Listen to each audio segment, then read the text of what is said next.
भाई कि गैस समस्या है बुझिपारे देख मु देख चुलीटा कौ भाई आई कहल है काठ चुली तैयारी कराला बाड़ी पटू ये देख गछ फच अच्छी एटा सब काठ संग्रह कराब चुली जलाब ना भी किणिकी आणिकी चुली भी जाली पारू देख चुलीटा भल लगुच ना पाखक आनी देखून चुलीटा केमती कहले देखूँ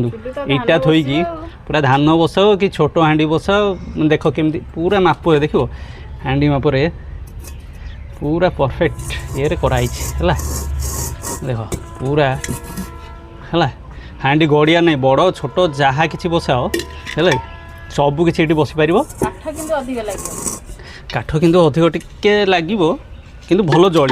चूल्हा देखूँ एवं पूरा कंप्लीट हो जाइए चूल्हा तो बहुत बढ़िया है भाई बहुत परिश्रम करटा बंका है कि आपण मानू केमती कौन लगुच मो चूल्हा कमेंट सेक्शन में लिखि जनातु आउ भल लगुले लाइक भी गोटे करूँ रोज पुणी देखा आ गोटे वीडियो रे।